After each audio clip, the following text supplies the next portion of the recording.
Good morning, John. This is part two of our interview. How are you? Good morning. Pretty good, thank you. Pretty good. And how are you? How are you doing? Oh, excellent. You anyway. Yeah, all good. Drinking my coffee and my water, so I'm good. Excellent. Um, let's continue what we were before. Feel free to elaborate on your collaboration with the excellent Italian keyboardist Marco Lo Muscio in playing the history. Feel free to elaborate on that. Oh yes. Well, I met Marco in Orvieto at a Dusk Genesis convention, and we got together after that and started doing some concerts. Because what I really liked about Marco, he's a fantastic keyboard player.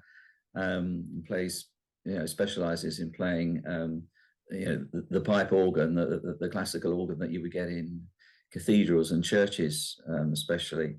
And his speciality is playing prog rock music, but arranged for organ. And so we got together and did quite a few concerts with me playing flute, Marco playing the organ, him doing arrangements of some of my brother's pieces, like Hands of the Priestess and Horizons. And sometimes he'd play the piano, so we do arrangements of Horizons, flute and piano.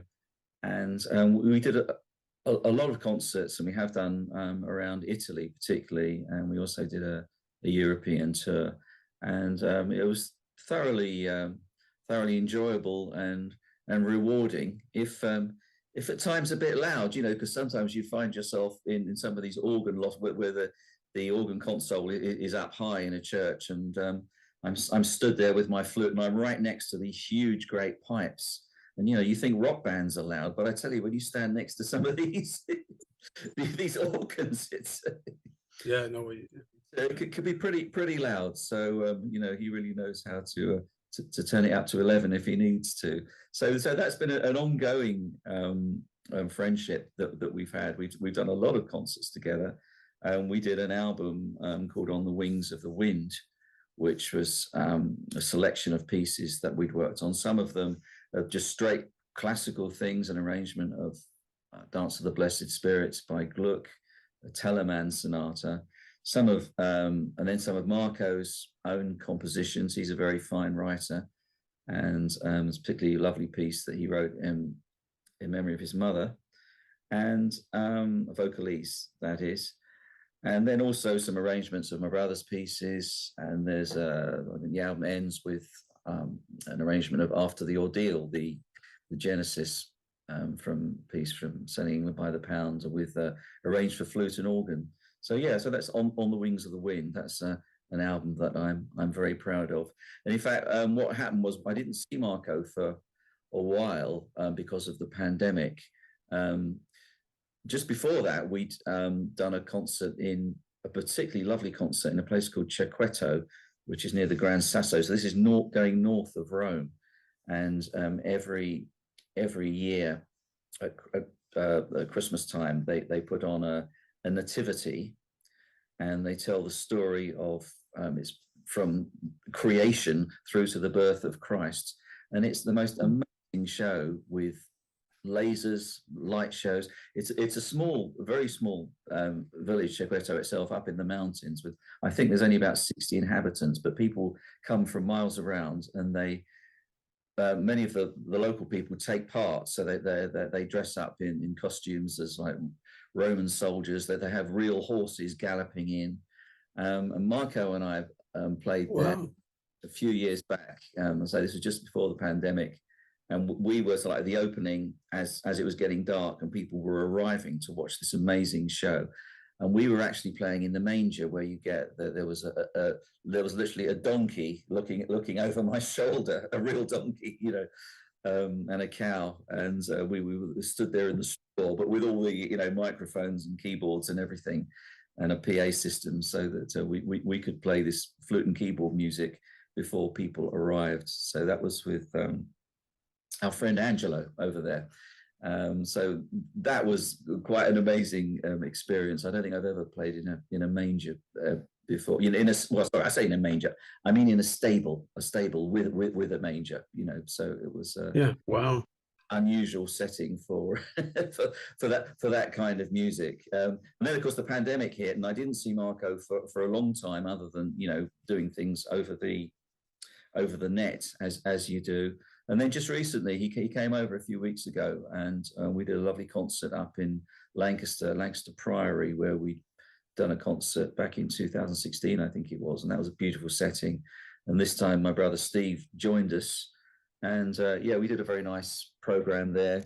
Marco played a Rick Wakeman piece, Jane Seymour from the Six Wives of Henry VIII, and some of his own compositions. Steve did some solo stuff, and then we played some pieces together. It was a really great evening.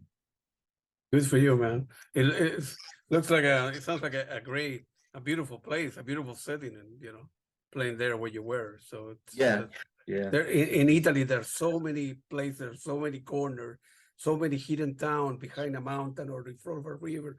It's amazing. It is absolutely amazing. I mean, so many beautiful churches, and it's a joy, as you say, round every corner. I mean, the only problem I have is that sometimes the pitch of the organs can be a bit different, and as a musician, normally these days most people work at A at 440, which is fairly standard. I know it can be higher in Germany and some other places, but sometimes, because these organs can be quite old, the pitch of them can be slightly different. And I have had trouble sometimes just have sort of ram the head of the flute in to sort of get up to the if it's particularly high, if it's very sharp. So I've got a special head joint take to Italy if I'm ever doing a concert there, in case the pitch is really sharp. I've had some of it cut away so that I can just get the pitch right up, and try and stay in tune. How many flutes do you have, and then how many you take?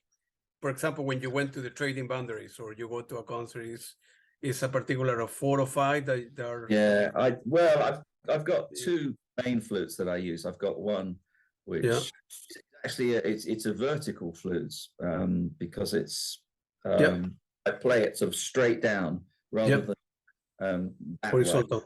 Basically, because I had an injury to my neck and my back a long time ago now, back in 1993, and I've never been quite the same since I had this injury. And so playing the flute vertically like this, more like you would play a clarinet or a soprano sax, is much easier on the neck. So that's one I use. I've got another one that's got a bit of a bend in it, which again means you don't have to turn your head quite so much, and that's also very useful. So they're my main 2. I always take a backup. I've always got another spare flute somewhere, just in case something goes wrong. But the other flute that I do love to use, I don't get to use it as much as I would like to, is the alto flute, which is a bit bigger, thicker tube, and it's a deeper sound, and that produces can be a very beautiful tone. So I think I did use it actually when we were down at Trading Boundaries a week. I played a version of because Marco and I have been playing a version of Moonchild, the King Crimson number, recently, and I tried it. It's the first time I've ever played it on the alto. I tried it on the alto flute with my keyboard player friend Matt Lum, and I really like the sound of it. It's a beautiful, quite a sort of haunting kind of sound, Got it, beautiful. And then you again collaborated with another Italian band called Rome Project, with whom you recorded on several of their albums. Man, you have worked with a lot of Italian people. Italian musicians, Well, I love Italy. Yeah, I love Italy. Yeah. Italian people are always so friendly, and I guess a lot of it comes down to the fact that Genesis was so popular there. Absolutely, popular in the early days. And so that there's a tremendous interest in that kind of music, and I guess with my connection, I mean, I've often wondered why they were so popular. I don't know, but I mean, do you think maybe it's so what happened? The love of melody, maybe. I don't know. I mean, the Italian love of opera and music of Genesis is incredibly melodic.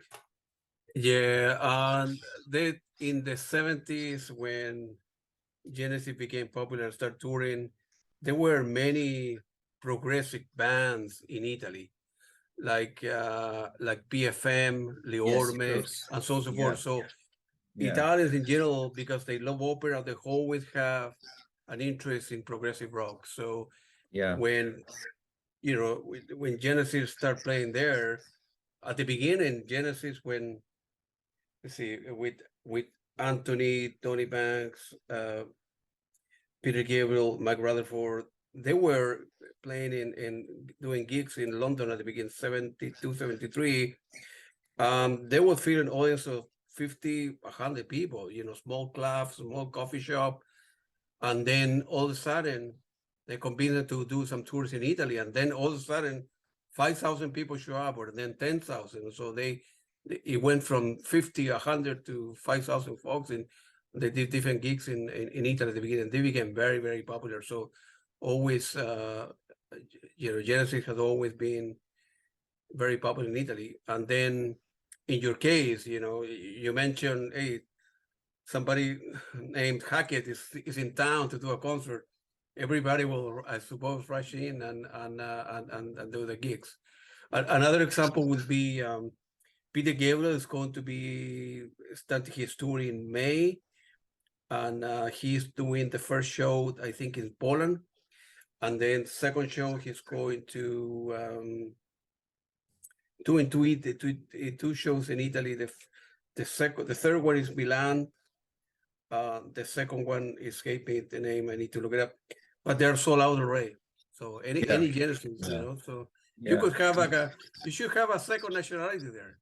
An Italian passport.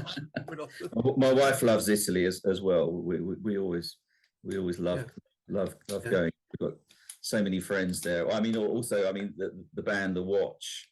yeah, I've played with them several times. They're really, yeah, really, and yeah.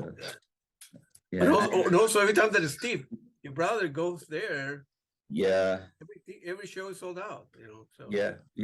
And you mentioned playing the history as well, because Marco Lo Muscio was part of the Playing the History project with yeah, other Italian friends, Carlo Matucci and Giorgio Gabriel from The Watch, and mm. two albums together, and they were great fun with special guests. David Jackson, of course, from sax player from Van der Graaf Generator, sax and flute player from Van der Graaf Generator. He was on both those Playing the History albums that we did. So Yeah. there's a connection with Italy.